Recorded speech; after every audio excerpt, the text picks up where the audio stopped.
Stone County Extension saves the world.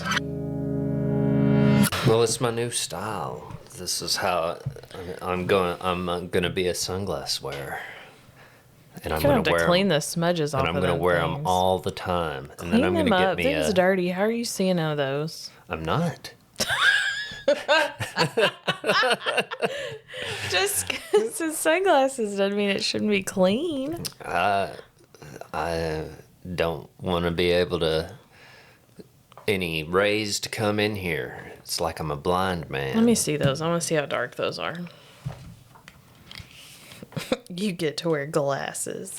Yeah. I don't get to. I have She's to. trying to make me take them off. These are so nasty. Clean these nasty glasses.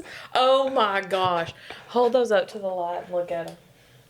Yuck. They're dirty. Fine, I'll clean them. Yeah, clean them. You may have to get some cold water after that. One time I used hot water on my prescription, bubbled up the extra coating I had for glare.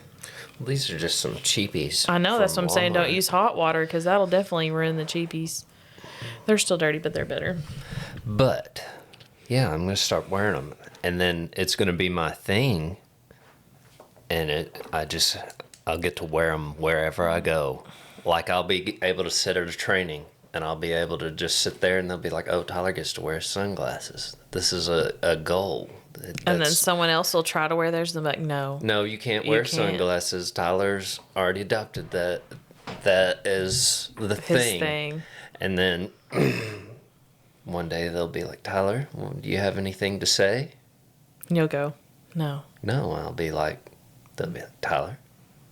Tyler, do you have anything to add?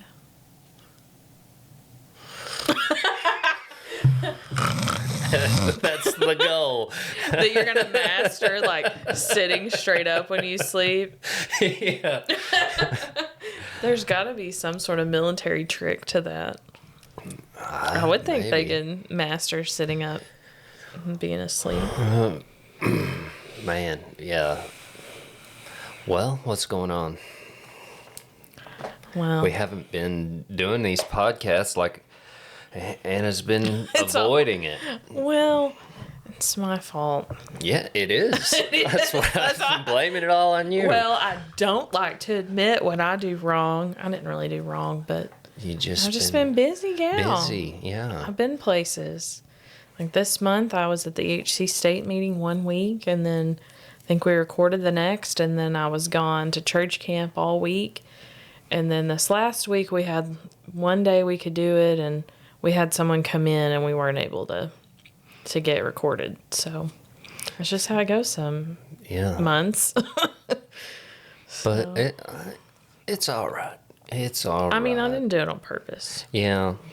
But hopefully, as we kind of get adjusted, we can start getting more weekly. I think the weekly, we get in a few. Like we got We got a couple of boost. That's fans. nice. We got some fans, I think. Yeah, it may have been the shout out Dr. Hendricks did for us. So Either way, we're we gotta very stick happy with to it. have But you. we're back. We're recording again. I'm continuing talking about like the hay that I was talking about.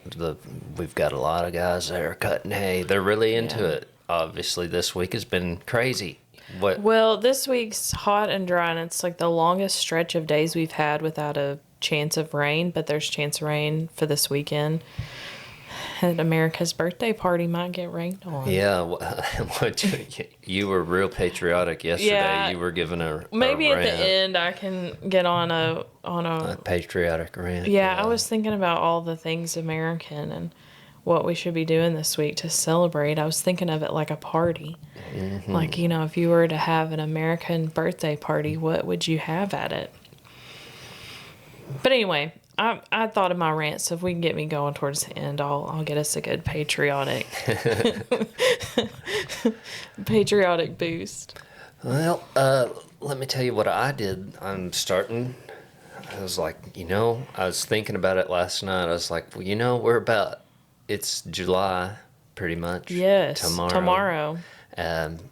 And I was like, I haven't even started my New Year's resolution yet. So Well, we talked about those on the podcast we're at the 6 months beginning. into the year, so just a Oh reminder. man, half the year's over. Half the year's gone. You But know- I exercised. I lifted some weights last night, and guess what happened afterwards? You felt better? I threw up. I'd eaten some stuffed olives, those green olives stuffed Do with not feta. blame it on that. You did not eat all ate day. some- I don't care what. Do not listen to what he's about to say. He did not eat all day. He went and worked in the community garden, hardly drank anything, come in here looking hot. After last podcast, we literally talked about this. And you do it again, and then you're going to blame it on... You don't eat anything all day, and you're going to get a green olive with feta? Well, what do you think's going to happen? I ate like 5 or 6 of them. Like I got home, Gosh. and I was like, I need to get some energy. So I was like, well, I'll eat some of these olives, and I ate some of them, and then I was like, I had bought some spicy pickles. I was like, I'll eat a couple of those because I wasn't really planning on working out yet. But it's Monday, and I'm like, if I'm gonna do it, I gotta start on Monday and stay motivated. And so I sat there and ate a little, the olives and the pickles and maybe some rice pudding. What? And then I think. And then you wonder why. And add that on, you had gotten hot a bit. Well, I was done over that. But then I ate a kiwi. And then I went and worked out. And that was fine. But then afterwards, I was kind of laying there and drink a glass of milk after. Are you kidding me? And I was laying there in the bed just kind of before I went to hop in the shower, and I was like, all right. And I just... You made eye contact with the toilet. Yeah. And it said, it's time, buddy. It's like every time I get this salty taste in my mouth, and it's like I can't hold it back then. But I was Really, just kind of usually laying... salt helps. I was laying on the bed. Well, it just, it's right before it happens. I get a salty taste in my mouth. But I was laying there in the bed, and I was fine. And I was like, I'm feeling all right. And I kind of rolled over, and that movement set it off. And I was like, nope. Did you make it to the bathroom? Mm-hmm. Oh, okay, good. But Okay, so you I ate all that stuff. And as it's coming up, I was like, what did I eat that was sweet? What did I eat that was kind of tangy? the kiwi. I forgot about the kiwi. Yeah, kiwi. All right, so that's what I did last night. But I'm back to working out, a little bit sore. Speaking of working out, we did our camp last week. We did. Oh, It was man. a good camp. Basically, I feel like the reason we did this camp is because you wanted to make us all exercise. Yeah. Well, But it was fun. I had a good time. His healthy lifestyle camp is teaching them, about being active, doing some exercises. Well, in proper form, and the exercises we did were purely body weight because of our age group, and so teaching them proper form to prevent injury, and also just doing the exercise correctly. But we had how many? 12? Or not quite 12. Yeah, we had at least, I think we had 13 or 14. 13 yeah. or 14. And also, so we did that. We did exercises. We learned about warming up, cooling down. Y'all had fun playing tag. Just trying to let them realize that exercise isn't always like a planned out thing. It can be fun. And then let's see what else we played. Fruit bingo. And I thought that went over well because I didn't have just fruit. I had like radishes and sugar snap peas, and I was glad everybody tried something. And we also did an exercise like rethink your drink. So I'd have them come up and measure how many teaspoons of sugar they thought were in different drinks. And that's always a good hands-on element. We finished it out with some yoga, so it was a good day. It went by quick. We got off schedule. It really did. It got quick at the end. We had to abandon there was another portion we were going to do, but it was like, we're what out of time time. is it? Oh no, we're supposed to be done in 15 minutes. Yeah, we did that yoga Time to like do yoga. quick, moving fast. But it was good. Yeah, I thought it was good. I was sore. We all were sore. I asked some kids Those and they planks. were sore. My child was sore. I think she said she did 25 push-ups from her knees, which she's like lean, mean. Yeah, I think it's good for She's kids like, to know. I don't feel like I'm very strong. And she can climb a door facing.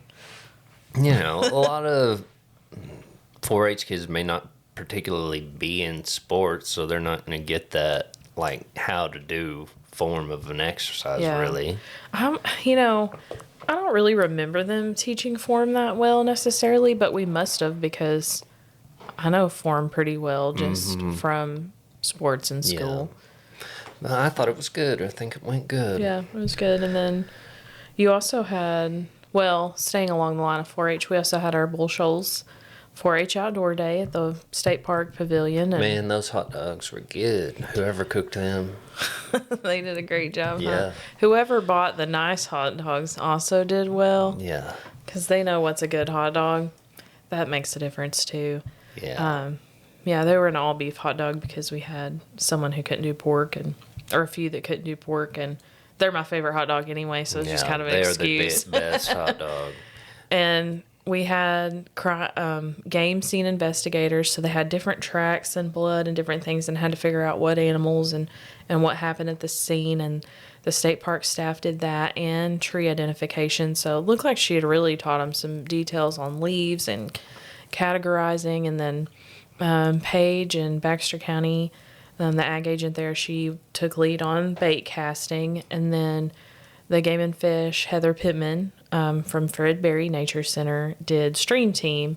And sadly, it had rained and the water was up too high for them to get out into the White River.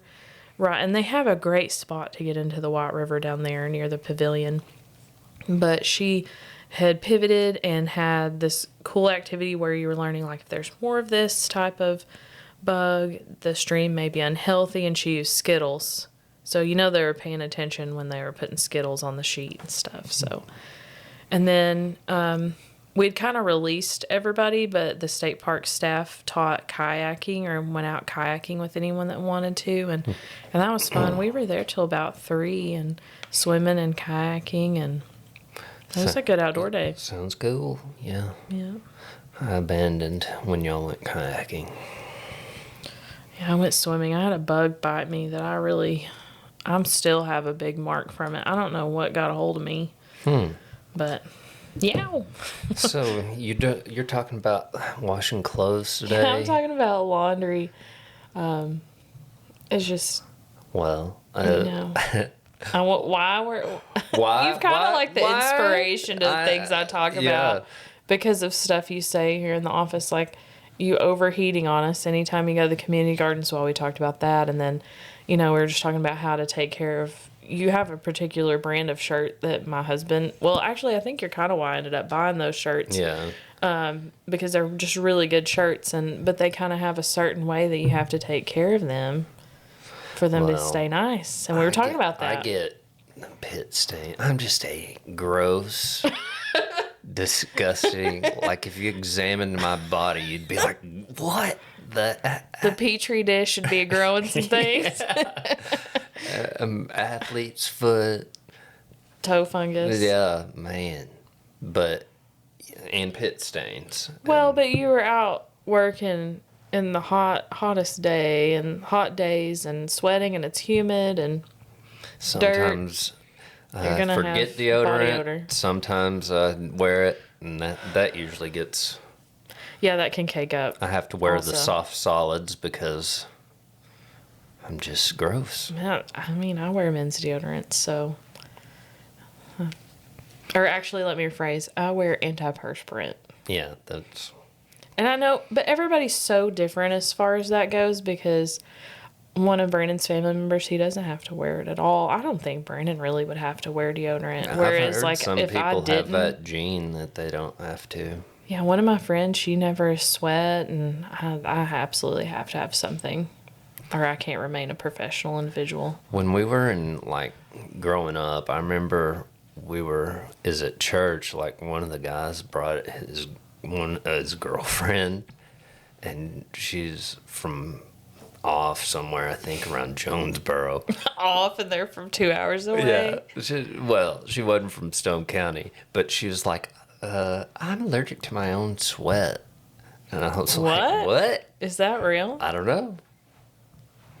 I Man, thought that she would was be. just I making it up. wouldn't survive. She may admit she doesn't like to sweat. Maybe.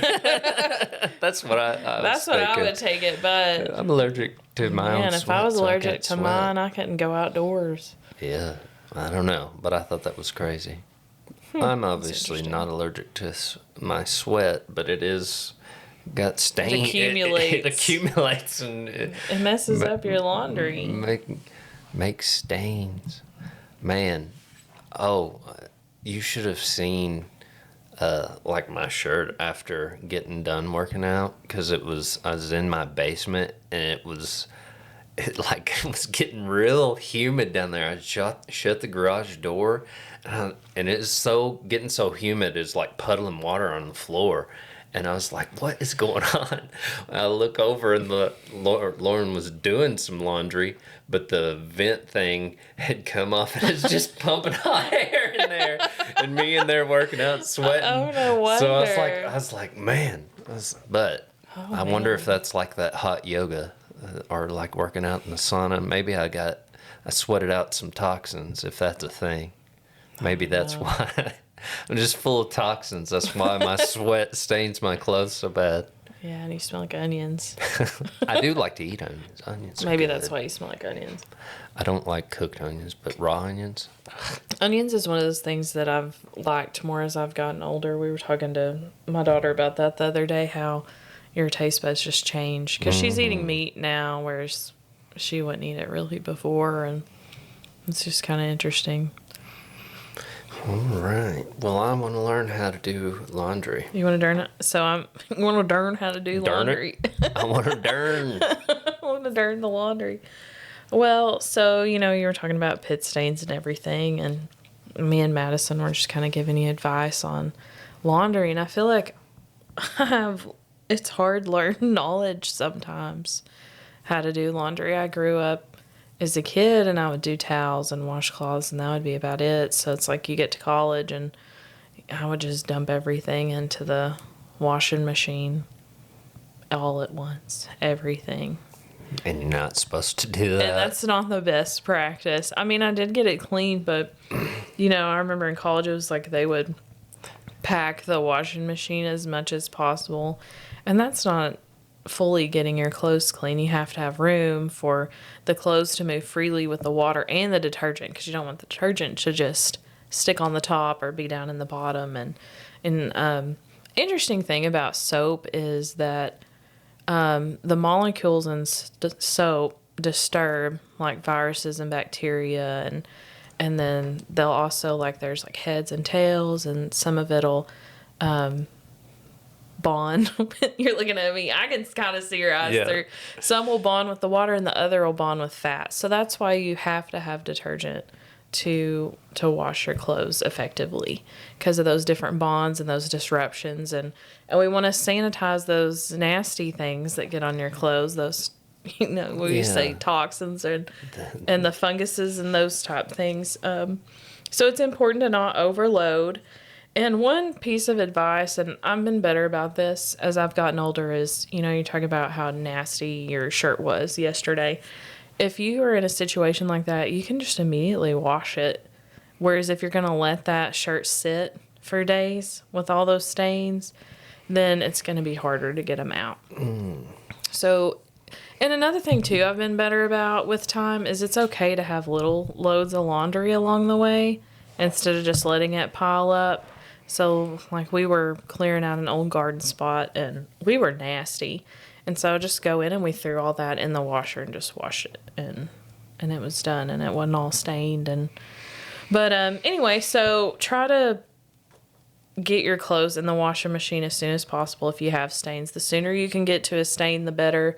A lot of times I have to pre-treat, so I use dish detergent a lot, but you could use your washing detergent liquid, or you could make a paste and put, like, you talked about your armpit area. Yeah. And put it there and pre-treat before it goes in the washer.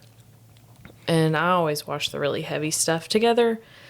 And another thing too about those stains is don't dry it until you've got the stain out. So it may take multiple attempts to get the stains out.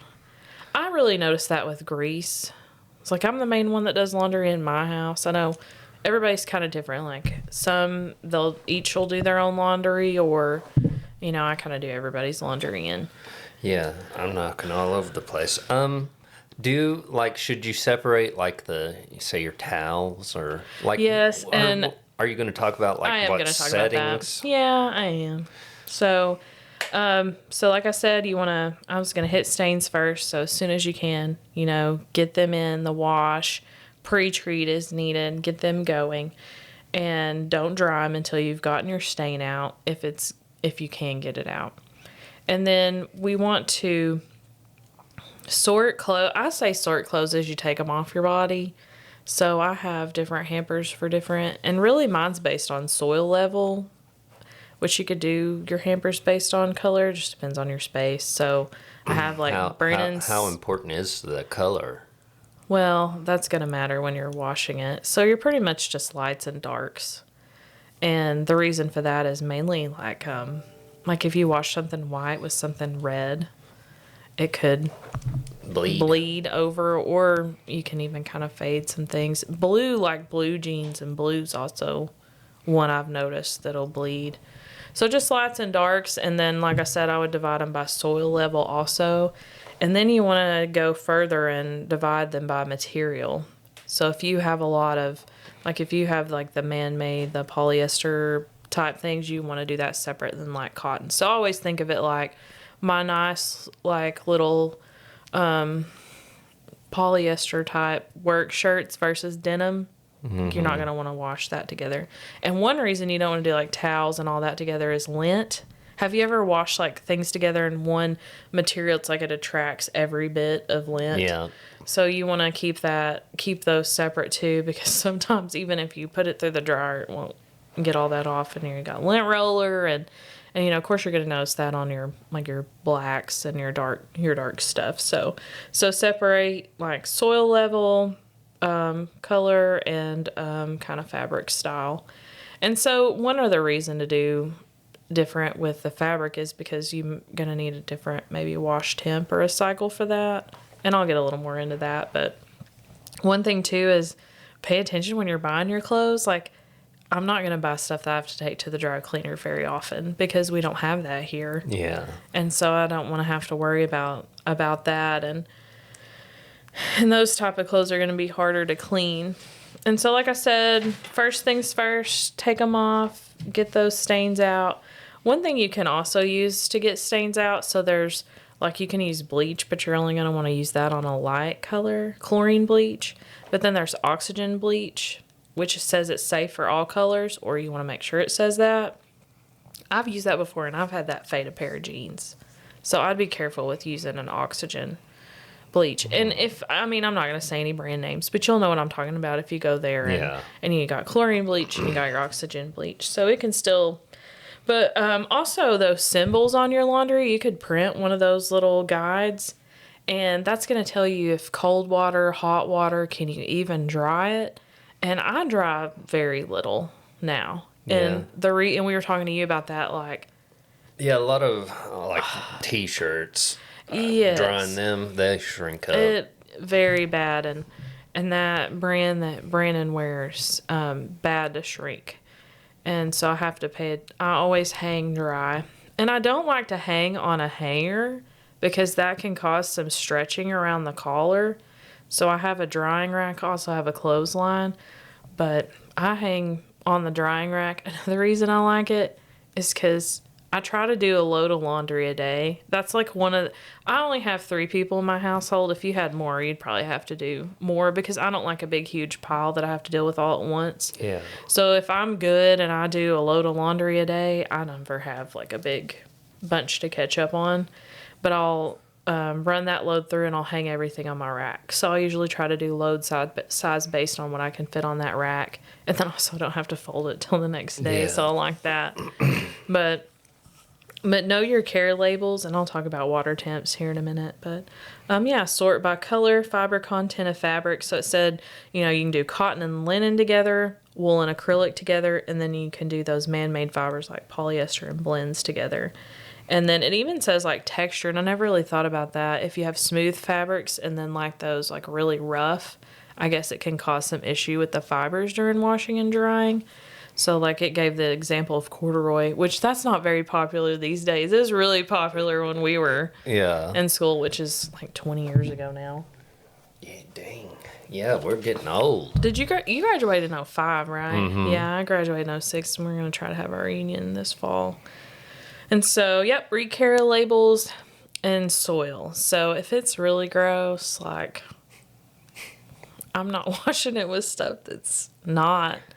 Brandon has a lot of like greasy things, so like mechanics or farmers are gonna have a lot of, I feel like, greasy clothes.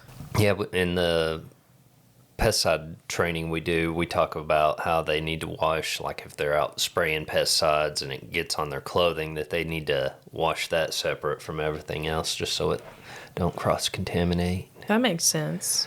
And I'm sure you need to take that off as soon as you come in from spraying. And go ahead and do that load of laundry. And also, like, if you get, like, any undiluted, like, they say just toss that. Just throw it away. Mm-hmm. Yeah, I mean, and some of those chemicals, or any kind of chemicals you could get on you, also eat, like, the fabric. Mm-hmm. But I don't know about the pesticide. I know that stuff that we test Johnson grass with, like, all of I noticed, like, I don't have a pair of jeans anymore that don't have a little hole in them from that. I kind of melted part of the table with it one day. So if it'll melt a table, you don't really want that on you. Yeah, you don't want to get it on clothes. You. And I'll be super careful. And I don't know. I guess careful enough that I'm like, all right, I don't want to drop it on any of my clothes. You should just do it out there on the concrete. I think that's the best spot. Yeah, well, anyway, somehow it's ended up on my jeans. Yeah, it finds a way. Yeah, that's a good point. All this laundry talk really applies to everybody, and farmers and people spraying pesticides for sure. That's some of the nastiest laundry is working on the farmer laundry. Yeah. I used to make homemade detergent, and it just couldn't hold up to the farming life. Yeah, my dad, like, if you work in cattle, you're going to get crap all over. Yes, like everywhere. Yeah. In your mouth. Oh. Everywhere. Like, you'll be out there, well, like, hoping that, I'm just going to stand back. I'm wearing, and then I come from church, and I'm just going to come check out and see what's happened. Hopefully, nothing will get on me. Oh, you need me to give a shot? All right, I'll just reach out here. Oh, no! Well, my shirt that I got to wear to church got a big old glob of poop on it. Well, it's like when you work them, and one always gets like a big bunch of diarrhea and slings that tail and stuff, and it just gets everybody. Or it's just piling up and just... Yep, so farmer's laundry... gonna be dirty. Yeah, I remember like the chicken houses. Like it really clings to the clothes.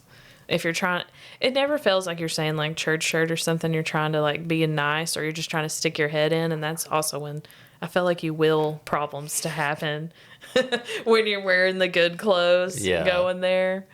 But yeah, farmer laundry. Yeah, greasy, stinky, poopy.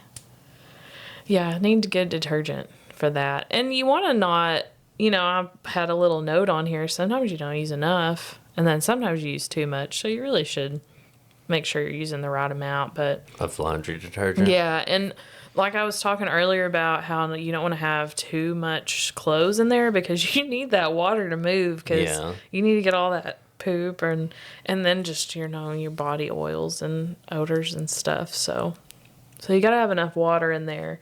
And interesting note, I didn't know this. So a lot of times now we just use like a pod type or a liquid detergent, but it said if you're dealing with a lot of mud and clay, that the powder detergent's going to be better for that. So I thought that was, Yeah, I makes thought sense about that like that clay would cling to the powder in that. the water. It says granular detergents work well on mud and clay soils, whereas liquid is more effective in removing greasy, oily stains. So that's something to think about if you're more into the dirt work. Then it may be good to have like a granular powder on They even hand. have a lot of granulars anymore. Not as much, but you can also get, they still have like washing sodas and borax and things like that, even if you don't see so much like powder detergent, but they do still have it. What would you use like borax for? Is it? Well, I use borax when I make homemade soap a little, but you could just use a little. It's just like a booster, just an extra. But like I said, be careful with those things because I've had some like color fading from getting a little too happy with the extra stuff. But if you've got something real bad, and I mean, you can always wash it more than once. Yeah. Don't think once and let's just dry it and it's that forever. But your water temp's gonna matter too. So I had a note here: hot water removes.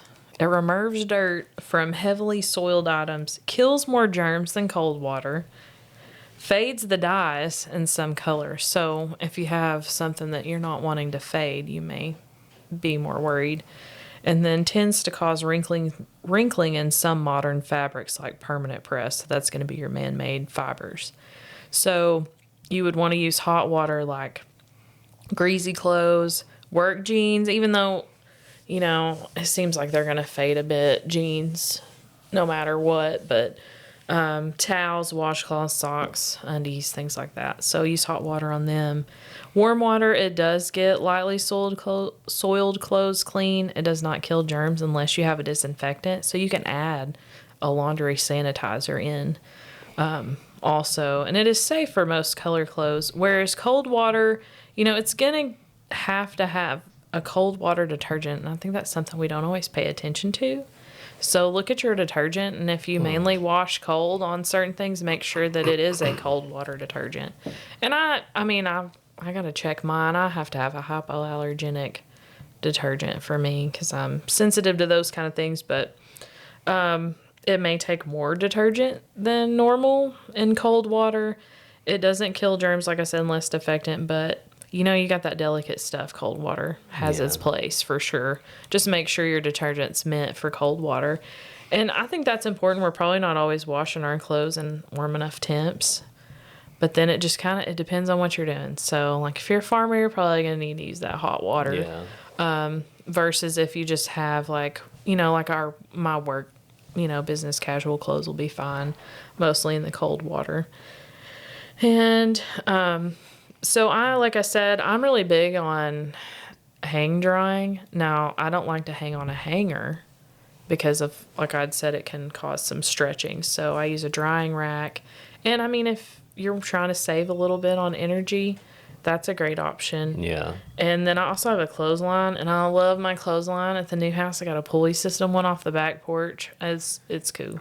We had to move it because we put in a ball goal, but I love that. So I recommend if you want your clothes to last longer, air drying's really where it's at. But your clothes are a little more crispy. Crispy. So if you like crispy clothes, I like crispy towels and washcloths. Yeah, I do like crispy towels. That's nice. This seems like they absorb water better. I know. Yeah, a line hung towel. It just It slurps up that water. And another thing too, do not. It's hot. Like Stone County, Arkansas is humid and hot. If you put stuff in that washer, you better plan on getting that out pretty quick. Gonna mold. Or it's gonna stink. And it's like, have you used a towel or one that had been like wet, and it's like that moldy mildew smell, and I can't stand that. That's hard to get out of there, and I worry, like, I think people get nose blind to that. And so you want to make sure that you're pulling that stuff out of your washing machine when it's done, especially in the summer around here, because it's going to stink, and that's hard to get rid of that. Yeah. And I don't want my clothes stinking. Stink. I mean, usually... Already stink enough. Yeah, let's not add to it. Summer's already hard as it is. So another thing I like to do when I'm on it, like when you're doing things like you should, is when I get home from work, I just start a load of laundry. Like, I get up on Sunday morning, I start a load of laundry.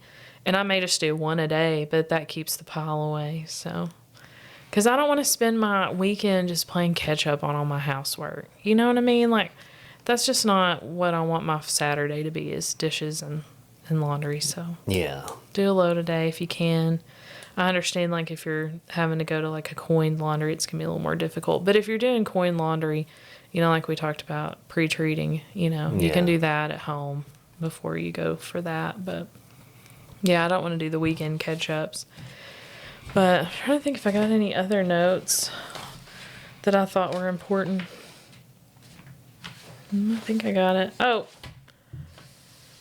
I've got what chlorine bleach may be used on versus oxygen bleach, but I think I've already pretty much addressed that. That's going to be like your towels, your sheets, pillowcases, tablecloths, socks, undies, things like that. So maybe now you're a little more prepared to do your laundry. See if we can get those pit stains out. Well, get to them quick. Pre-treat. They've done set in. I wonder if you can hear that. I can. And then y'all can. Dang, I stem. Stem. I think that's what it's called. I just always call it fidgeting. Fidgeting. Yep. I don't know why I do that with my hands. I'm a weirdo. Your hands, you do a lot of certain things. I don't know what to do with them. Yeah. When you get excited and do that. And I'll just do this when I'm... Yeah, you do that too. And you like to talk with them, and like you like to... Tack you. You don't want to be sitting too close when I'm giving a presentation. Sometimes I catch myself using the hands too much. Yeah. I'm like, reel it in. Yeah. I think a little's good, but yeah, you can kind of overdo the hand movements. Yeah, sorry. Or people in general. I'm not meaning you necessarily. Sorry to annoy you folks. But well, usually when you're using your hands, you're more excited about something. Laundry's so exciting. I know everybody's riveted for that. Yeah. But I mean, we were telling you how to do laundry, and how old are you now? 39. So, I mean, years already, man, there's always more to learn. Yeah. It'd be nice if I could talk correctly. Well, I mean, I think that's the hillbilly. Gosh, yeah, just kind of boomhauer every now and then. Yeah, dang on right, man. Usually at home when I mess up, I'll just turn it into like a string of mess up. But I kind of have to be in that headspace. Well, we didn't talk about the hoop house. The hoop house, we had the hoop house, our high tunnel program, with Tanya Tuesday. Ernst. What we did, it was June 23rd. We went and toured Ladd's high tunnel, Ladd and Casey's high tunnel, and then we went to Shirley and toured Wade Lucas high tunnels there in Shirley, and then we went to the Shirley Community Center, and they taught about it, how to run a high tunnel, how to plant, disease and pest issues, irrigation that you would want to use. It was good. We had... Those tomatoes at Ladd and Casey's were just crazy. Huge and beautiful. It was cool what they were doing over there. And I don't know if you were over there when he had already dug up most of his potatoes, but he left one, and it was a Yukon Gold, and it was just huge. Yeah, it was just so easy for him to just pull them up right there in that soil that, he's able to keep it loose because he's not, just tilling down into it. And it's really got me considering when I finish a few of my projects at the house, then I'm Thinking kind of about thinking getting a high about tunnel. one. Yeah. We don't have great soil right by my house, and I thought, well, if I brought it in and build it up and did it that way, built it'd be a your little own easier. soil. Yeah, it would be a little easier for me, and I was just trying to think of what I could myself handle. And Yeah, that was good. I know people probably in the garden dealing with different types of issues.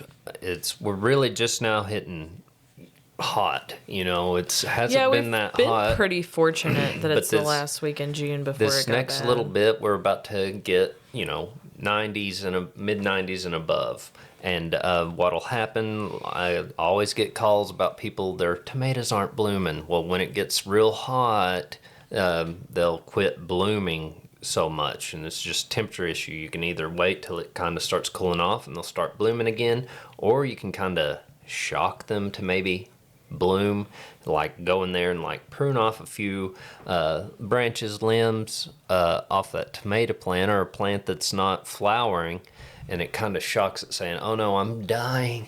Something's happening to me. I gotta make babies. I gotta make babies to preserve my generation," and it'll try to bloom out. So you can try that. Japanese beetles becoming an issue. I know I've had several questions about that. My daughter is currently getting paid 10 cents per Japanese beetle that she recovers. It has started at 25 cents, but apparently there were so many that Dang, grandma she'd be a millionaire before. grandma had to change the this reminded me like when I got paid for having all A's. I was a valedictorian, and it had started out, I think it was like $10 an A. That dropped down to like Dollar an A. from grandparents. But anyway, that made me think of our little Japanese beetles. It went from 25 cents to 10 cents. To 10 cents, yeah. But I think she had, I'm trying to think of the count. I think she was at 400. So, was that $40? Yeah. That's pretty good. But that means, and Karen said she didn't keep count of what Karen had got. So that tells you how bad they are. So what they do, they feed on like leafy material. They'll like skeletonize a leaf. But one will find something that they like to eat, and they produce a pheromone that attracts all their buddies. So hand picking, going out scouting, and doing that hand picking, make sure to remove them early. But say you get out there and there's a bunch of them. Well, then it may be time to consider using an insecticide. There's various insecticides you can look at. It kind of depends on what you're spraying on, but get something that's labeled for controlling Japanese beetles and that is labeled for use on where you're spraying it. But they also make these Japanese beetle traps that a lot of people do. I've used them. I know there's mixed feelings about them. There's mixed feelings. They do work because that pheromone you'll trap hundreds of It'll them. be full. And if But you you're have also, like chickens, it's good to like just dump them out and feed them. But think of it, you're attracting them. So you don't want to hang those up like say right next to your garden. You want to hang them up at the perimeter because I was looking at a deal. It said somewhere around it'll catch around 70% of the Japanese beetles that are attracted. It sounds like a lot, but that's 30% that's out there eating everything else. So I mean, when hang you them on the perimeter, hang up several, not just one. Do you wait until you have them already? Wait until you have them, because that's how I've done it. If you're hanging them up and you're not having Japanese beetle issues, you're bringing them in. You're bringing them in. But if you already have them, then hang them up around the perimeter. Also, think about wherever I'm hanging them up, what's next to them. Can I consider, 30% are escaping, so they're going to be attracted to that area. Well, they're going to be eaten since they didn't get caught. But those are some ways we can deal with them. That they just built these raised beds and they had got compost, and she thinks they were in that because she's not historically had them at her house. Some years worse than others? It could be some years. So they're Japanese are a little scarab beetle. Some people will call them June bugs, but they're not. They're not June bugs. June bugs are a little bit bigger. A little bit. Well, a lot bigger. Beetle size, they're probably like 4 times 3 the or 4 size. times the size of a Japanese beetle. A Japanese beetle beetle. It's kind of greenish color, kind of has an orangish, Like shimmery. shiny shimmer colored, what do you call that they cover their wings with? Oh, I don't know, but yeah, they do have it. They're pretty obvious to figure out that's them. That's them. But they lay eggs, and that it's a grub, and it's in the soil, and then they'll pop up. So it is possible that it could have been in soil that she's brought in. But thinking of it that way, I forget how quick turnaround time is from they Yeah, get bred they may have to, just to got lay eggs laid and there. pupate. But you can use, like, say, like a granule or something like a grub killer to Really? I kind didn't think of about lower that. the population. If you're having lots of Japanese beetle issues, that might be something to consider as a white grub control. Japanese beetles. What else are people dealing with? If you're having problems with, like, we've had a lot of rain, probably a lot of disease out there, some we had an blights. aphid come in the other day. Aphids could be issues. Chinese privets come in. Yeah, there's a lot of stuff. So just what we need to do about managing diseases in our gardens, good to practice a good fungicide spray schedule, spraying every 7 to 10 days with a fungicide just to protect those plants from getting it, because once they get it, it's hard to control. So if we can prevent that from ever getting a disease, you also want to say back in the spring or back when you planted them, or selective varieties, look for varieties that are more resistant to, say, blights. I Or would like to say something on that. Arkansas blacks get such a bad rap, but yeah, mine look beautiful. They are unharmed, untouched, whereas my two other varieties I got to pollinate with them are just struggle bus. And on the other note of an Arkansas black apple, I have them in my refrigerator from when I harvested them last fall. And I followed the recommendations on how to store them. So it's like in a bag with a couple holes poked in the refrigerator. They are pristine, and they're almost a year old. But anyway, that tells you about the varieties, because the other two I planted are Yeah. notorious for some of these fungicide disease issues, but I needed what was recommended to pollinate with Arkansas blacks. But Yeah. they just look beautiful and amazing on their own. and know. they will get fire blight, but it's like, even if they do, like, the tree might look bad if you don't deal with it, but it'll still produce apples. I mean, I do spray, but Yeah, and you have to. It clearly, they hold up better than the think- other two varieties I I have. think more like I like to look at, like, what I think is trending, and it's like, it seems like the past, what, about 20, 30 years, it's like organic is kind of the in the back of everybody's mind is the best, but it's kind of like, I think more people are realizing, there's some disease associated. there's some diseases we That might you can't have to, control that you can't organically. control organically. We're going to have to. Well, and there's some things that just don't do well here. that don't do well without organic. And so if you want it, or that won't do well if you're trying to do it organically. And so I think more and more people are realizing, we need to adopt the best management practices to get these to grow. So, well, and your climate matters, and it's notoriously difficult for fruit trees here. So, quick review. We're talking hay. Over the last couple of episodes, we've talked about, making hay. Hay's the kind of a big deal here in Stone County. It's a big source of our winter feeding in our cow-calf operations, and just raising livestock in general. We talked about, improving the quality, looking at cutting at the right maturity. There's a point where grass will start going downhill in its quality, losing crude protein and energy as it gets more fibrous. As that fiber increases, the overall quality of that grass drops. And a lot of times, guys, it's easy to say, go out and cut at the right maturity at that boot stage, but weather plays a lot into it. And so we're just now really getting warm. A lot of guys are making their second cutting now. Some guys have made a second cutting and might be on to their third even if they kind of timed it right, because we were real dry throughout the winter and last fall and last summer. Well, We early were dry. spring was still drier than And normal. spring was dry, and it really didn't start raining here till towards the end of May.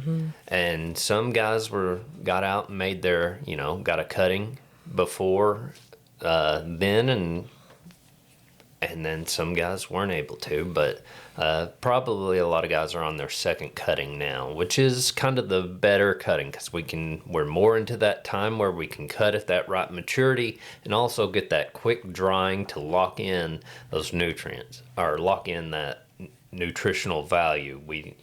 That's a goal, is to have it wilt and dry fast, because if it's more of a slow, as it kind of decomposes more or less, it'll lose some of that nutritional value, the crude protein and the energy. It'll get drained out as some of that carbohydrate and whatever.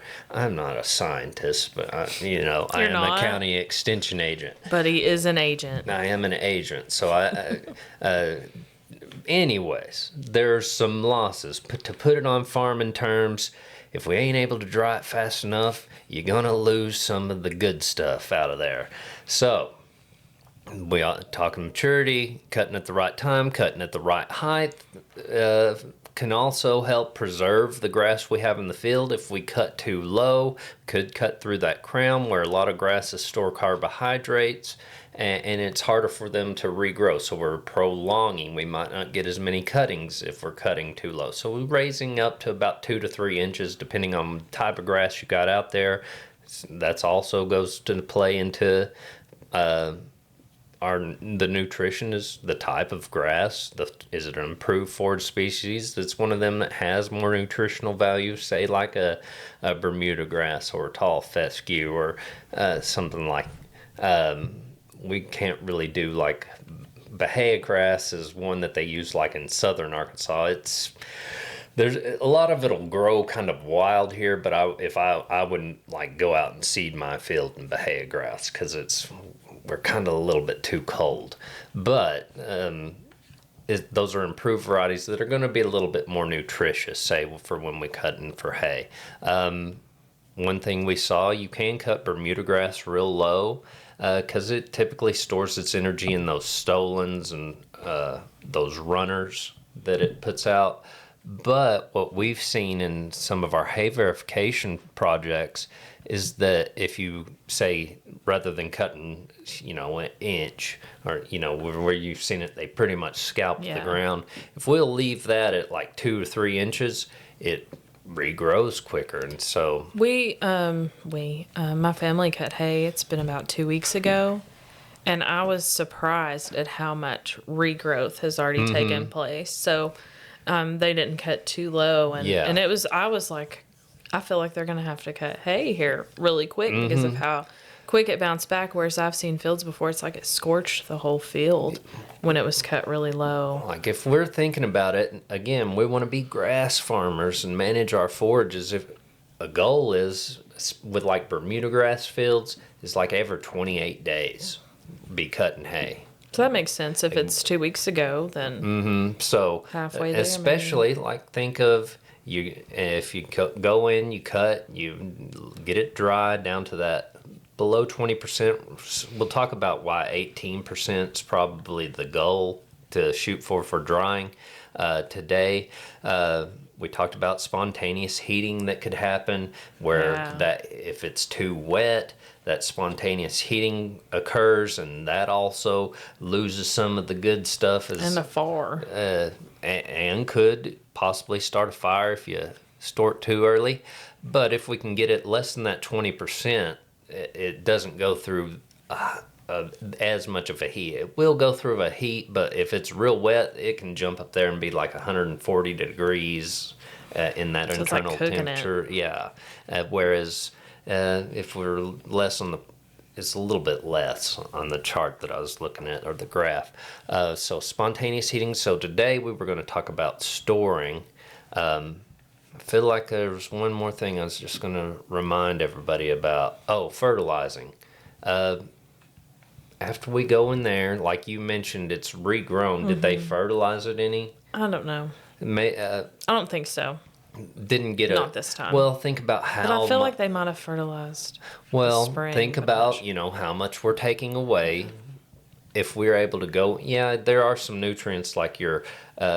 If you have good if you have good fertility, your phosphorus, potassium, there should be enough in the soil. That is the goal anyway. That you may have to come in and add some supplemental at the first of the year, but it's relatively gets in there and it's not going to all go away. Like with nitrogen, however, it's on a cycle. Like in the nitrogen fertilizer we have, if it say we throw out some urea, it's really volatile. If it doesn't get a good rain on it, we're losing a percentage of that turning to a gas. But if we're able to say we have good fertility, we made a cutting, and then you were able to go in there, like you say, and throw on, like, say, 50, 60 pounds of nitrogen, think about how tall that stuff would be, Yeah. and how much more you would get. So fertilizing, putting back what you're taking out, and fertilizing is we're spending money up front we're going to, I've mentioned, spending $1,000 now or spending $1,000 this winter. Where's your money going to be more beneficial to you? Probably right now.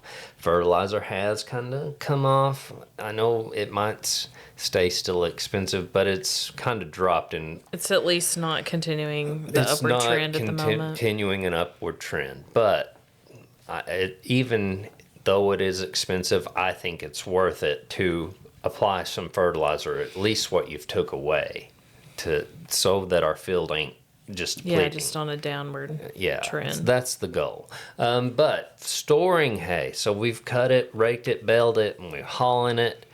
Where are we going to put it? Are we going to store it outside where a lot of hay gets put?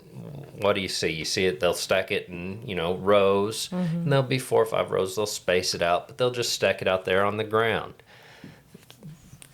I would argue also let's spend some money to, say, put down some gravel. If you're going to, say, have to store it outside. And maybe I argue with you to spend some money to not only lay down some gravel, but also if you have the ability to buy some tarps to cover that.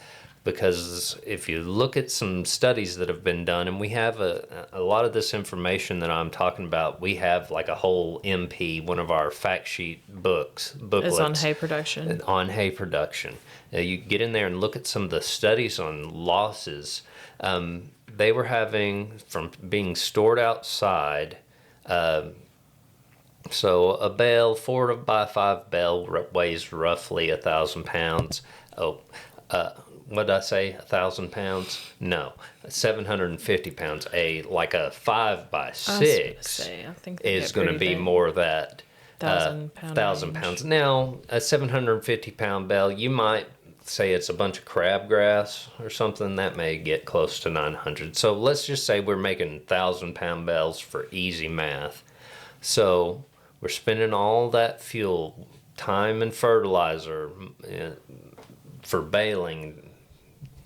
That money, we're just our input costs that are fixed. We've spent all that money to create this hay bale. It's an investment, and then we're going to go and we're going to store it outside. How much dry matter losses do you think would happen from getting rained on and having soil contact?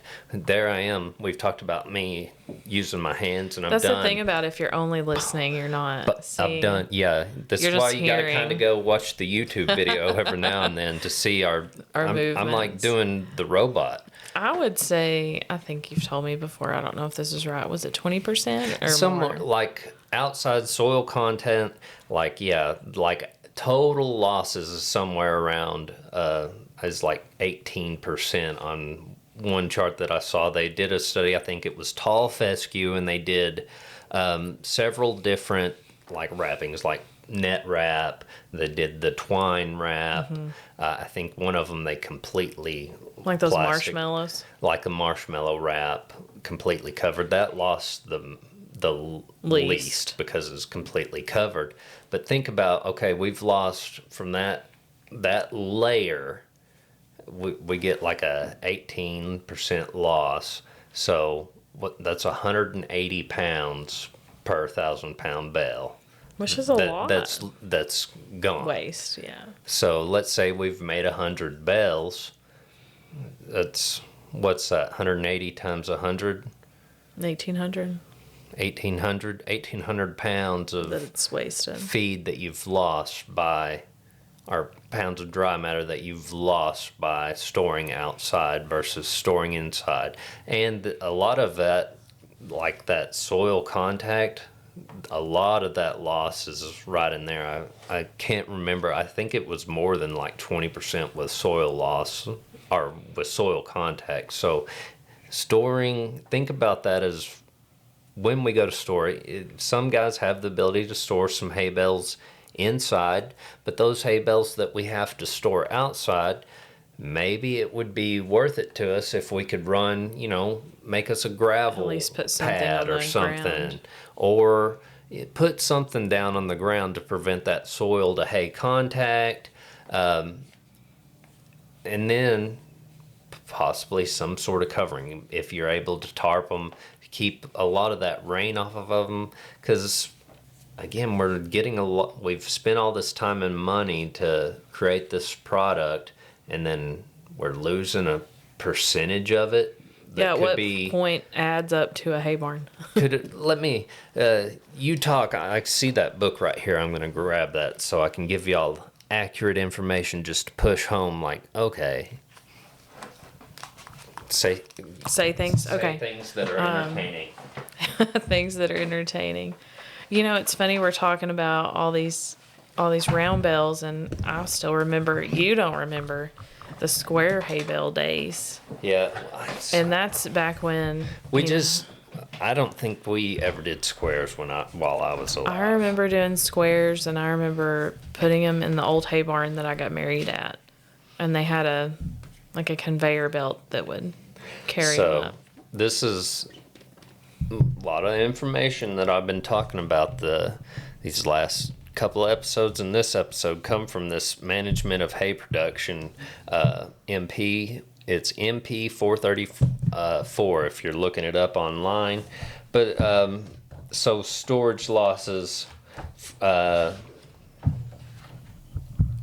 was looking, what I wanted to look at was the soil contact layer. So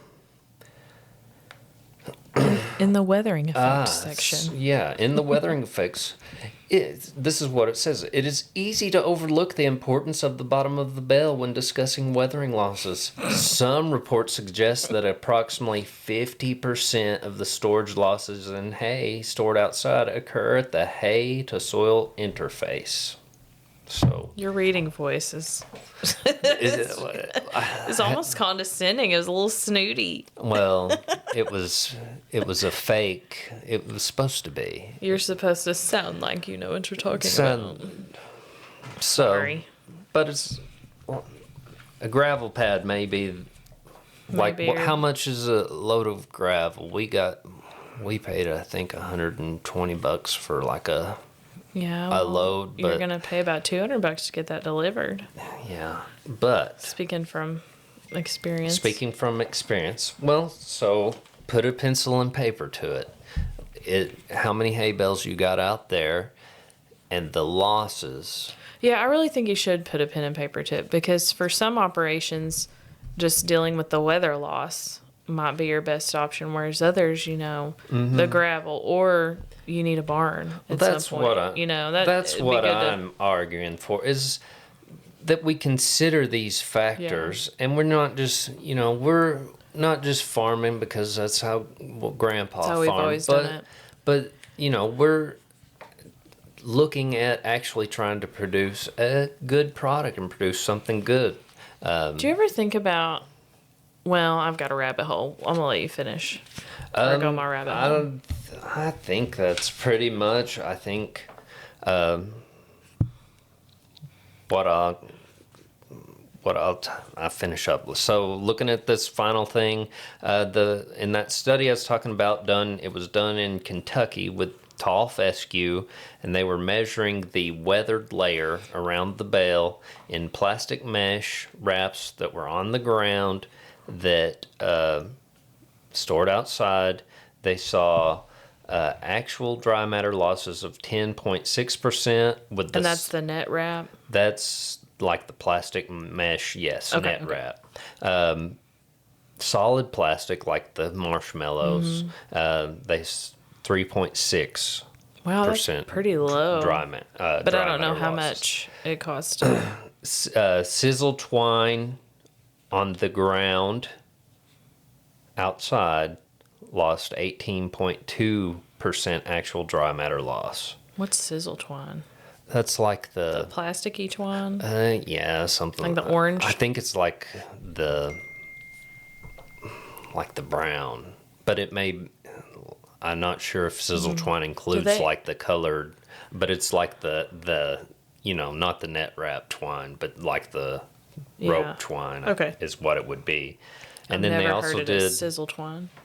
Yeah, I've never heard it called that either. I just Sizzle. yeah. And then sizzle twine inside so they had actual dry matter losses of 5.7, but then I think we also have to consider the depth of these weathered layers. So the plastic mesh wrap on the ground had 2.1 inches of weathered layer. Solid plastic wrap on the ground was 0.6 inches of weathered layer. The sizzle twine on the ground outside was 4.4 inches of a weathered layer, and then the sizzle twine inside was 0. So That's interesting. I feel like I've seen it more than that. More than 4 inches, which I know that would depend on the grass and the climate and all that, but I almost feel like it's more. yeah, well then Like dry I've- matter loss with all weathered layer considered lost, which is the entire weathered layer is considered to be unrecovered dry matter, is well because it's not necessarily all of that's going to be Bad. yeah, not all Just may look funky. It may look funky, could have molds. That is something else to consider that I almost forgot is molds, funguses. Yeah. Can also cause us some issues when we're storing them outside. But can also happen if we don't get if we're say storing it we didn't bale it at the right moisture. We bailed it at too high moisture. Even if we do store it inside and it doesn't go through that heating and burn, could mold. But so with all those, considering that whole layer as loss, the plastic mesh wrap, there was 23.3% lost. The solid plastic wrap on the ground, the marshmallow was 7.8. The sizzle twine on the ground outside was 34%. Wow. 34.1. And then the sizzle twine inside was just 5.7. Man, 30-some%. That's a lot. So what's that? A 1,000-pound bale? That's Well, 1 pounds. 1 out of 3 bales essentially is waste. So That's a lot. so Something to think about. now, how much is that gravel pad? Or something. Yeah, because you know? sometimes a barn may just be too far out of reach at a time. Which, you could do your gravel pad hoping eventually you'll have that barn Or there, it maybe. doesn't have to, Yeah. something to prevent that Something soil to layer help. contact, soil to hay contact. But yeah, then molds. And then that's something if you're going to be getting a new baler, you may think about what kind of wrapping system, twine system, based off of that information. All right, I think I'll just encourage everybody, test your hay as well. Yeah, know what you got. Know what you got. Know And what if you got supplement. questions, if you're listening and you're like, I don't know if he knows what he's talking about, but I want to do something different, or I just want to check, give us a call. And we got forage specialists that we can get access to, that we can bring up to your place and look around. And Yeah, that's one cool thing about Extension is So- we know who to call. we know who to call. That's just what we want this podcast to be, to educate you a little bit, make you think about, you know, You know, do you things. ever now and then get a wild hair and you're like, am I doing this the best way? Because I do that sometimes. Am I doing this the easiest way, or like work am I smarter, not working? harder. Yeah, and I'm out here sweating, heat stroke, getting my shirt pit stained. Or I feel like I'm doing a lot for 30 cows. Like, Yeah. should I buy a $30,000 baler? Yeah, that's Yeah, what the it's type good of stuff we're questions wanting to y'all ask, to yeah. think about. All right, time for our rabbit chasing. Oh, I already forgot what it was. Dadgum, I knew it was going to be good. It's about hay? It's about hay. Oh, yeah. This is what I mean, it's not that much of a rabbit hole, but like, have you ever thought about how just 100 years ago they were cutting hay with a handheld, like, what are those called? Reaper? Like a scythe? Yeah. And putting it in a wagon and just throwing it loose into a barn, like Gary Don talks about. That's how they did hay. Like, you think about that, which people didn't have near as many cattle then because, you know, there wasn't Yeah. freezers and refrigeration, but that's just not that long ago in the grand scheme of things. You know, for Brandon, that's just 2 generations ago. Yeah. That's... You little round bell your whole life, kid.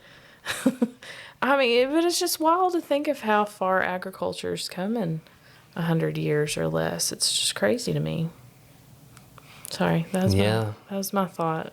I like history, so It is just leave cool. that. I just, my deal is like how did they like, I'm not good with like mechanical things like engines. Like I've kind of looked into it now, but I never like thought about like how they work and like, but I'm like, how did they no, okay, I got to put this part here and this part, and if it Well, you know, like- this is my beef with some things. Like, you know how expensive a baler is? Mm-hmm. Just let's say a simple twine baler. You take the belts off and it's like, why does this cost so much? And I'm sure there's somebody that knows exactly why it costs so much. But, like, you just look at it and you're like, yeah, you're paying for someone's intelligence, I guess, maybe. I hope. I have a feeling they're probably not profiting as much as they should for their ideas. But just looking at a baler, I'm like, gosh, this costs that much money. Like Eli Whitney developing the cotton gin, like with iLead, we went around and seen those, like how the cotton gins are now, and they're all these huge machines and just cotton's flowing through there, and it's like they showed us like the little hand crank thing, and it's like, just think of like you're used to, you'd have to sit there and like pick out all the seeds, and now some guy invents a little deal and you can just feed it in and it separates all the seeds out, and then I'm real like you're doing your FCS Skillathon team. It's like, how do they figure out how to weave all this stuff? Like, well, I'm the one that didn't think silk still came from silkworms, and it does. That blew my mind. well, I thought it was all synthetic that. now. At least I knew that. Yeah. Yeah, one of the girls on the team knew all about it, and I thought, well, I guess in my mind it was synthetic. All right. Yeah, we've got about 4 minutes. Dang, this is going to be a long episode. That's but okay. we've got time. We got to make up for it. Funny stuff to Well, I leave was them thinking, with. you know, it's the anniversary of, you know, 250th. it's America's We've made birthday, it. friends. Like 250 years ago, we said no, we're done. We broke up. What was it? We said yesterday we come in and it was like, We shouldn't be it was working this week. It was crazy busy. Like it was like this, that, bam, bam, bam. Call. Can you come look at I was this? like, Do this. And it was like, dadgummit, it's America's 250th. Yeah. Everybody needs to chill out and just. And then Anna I got went to on a ranting. tirade. So kind of setting Well, the stage. before I go on my tirade, what are some of your fun 4th of July memories? My family has always had like a fireworks stand at Oh, Shirley. at Shirley. So like, Do they still have one? I'm not sure if they still do or not. I don't think they are. That I don't think they do it anymore. But like my uncle Johnny Clark, he used to run one there, and then after he passed away, like Cole and Tyrene and them started running one, and then so we'd always do a like. As always, we'd go to Fairfield Bay and watch their fireworks show, and then we'd go and do our own little fireworks show. At your grandparents'? At the fireworks stand. And but what I thought of was maybe I don't know the correct term for this may or may not happen really, but let's pretend this was an imaginary story of, Oh no. of what happened. So let's say there were two friends and they decided they wanted to make a sparkler bomb. And what this is you get like those certain type of sparkler and you wrap it up real tight with electrical tape. with if some you're tape and you leave a fuse and you light it and it makes a big boom. Well, Oh, I forgot about that. These couple of buddies go up in this town that may involve viewing Of mountains. of mountains and a probably burn ban. well, maybe not a burn ban. One time it involved a burn One ban. time there was a burn ban, and these particular friends went up on this viewing mountain and tried to light this I wasn't there sparkler for that bomb, and rather than blowing up, the sparkler bomb shot off like a bottle rocket into the woods on this particular viewing mountain and started catching leaves on fire.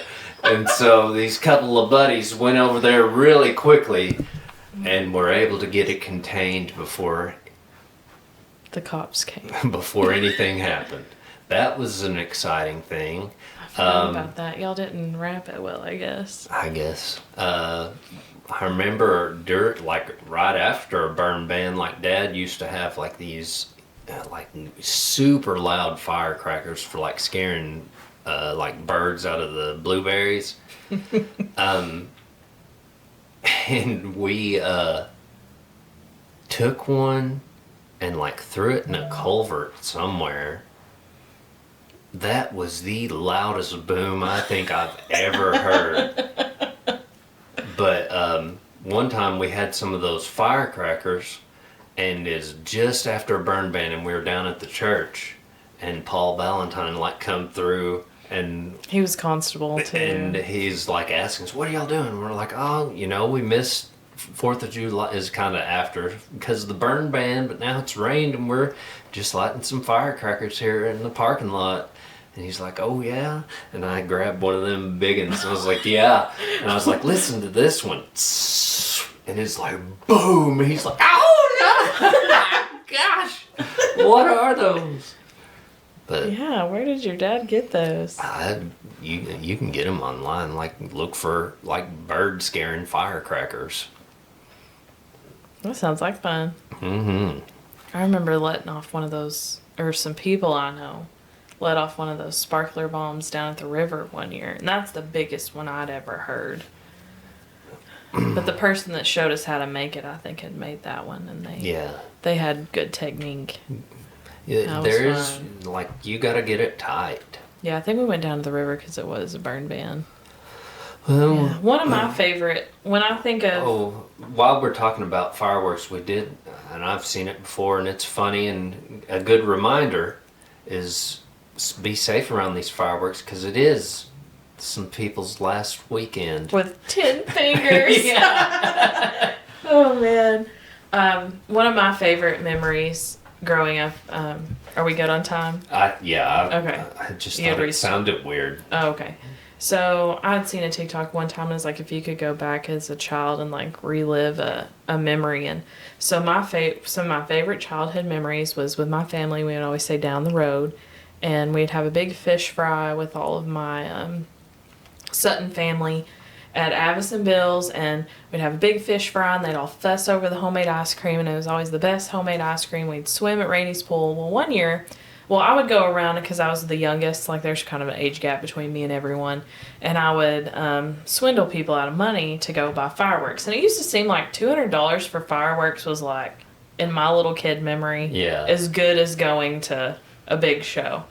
Well, one year, I'm pretty sure Warren and Steven and all them had come up.